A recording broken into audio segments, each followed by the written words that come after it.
down, so what's up, guys? I worked for 13 hours today without a break. I don't feel good. I'm a photographer, school photographer. So that means we're doing our casual pictures right now for the seniors.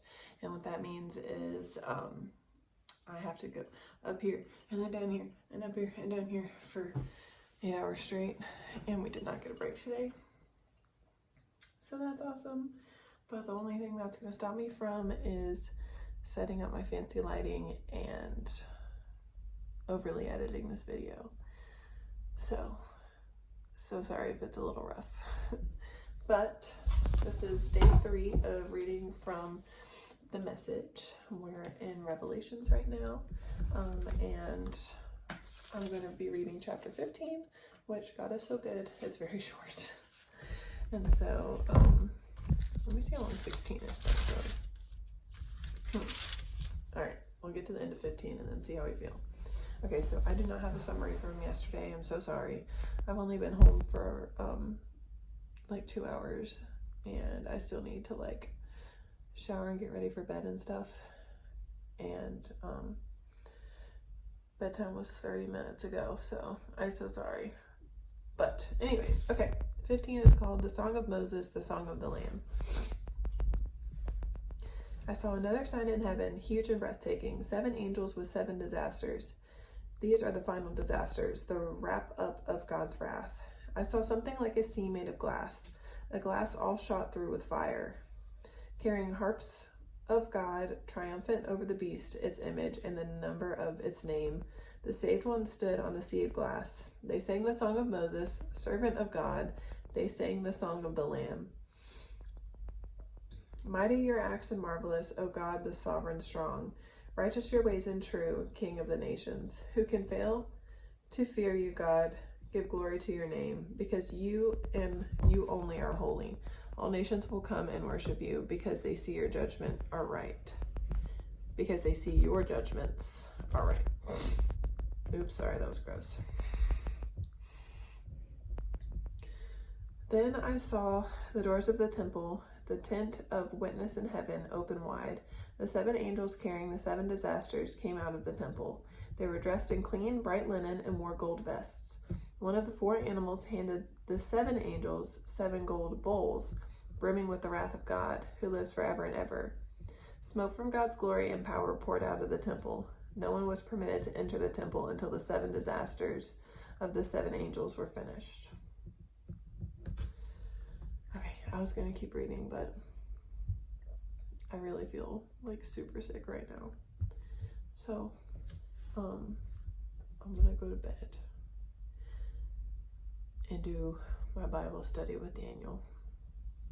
But first, my favorite part of the day was coming home from work and eating chicken. So sorry, that was really shaky. Eating chicken tenders from Walmart's frozen section. They were so good. And then how I saw God today was a really short chapter today. Let's see, actually. So if I'd started at the beginning of Revelation, I would be on chapter 3. And look at that. 3 starts here. Is this whole page? And goes all the way down there.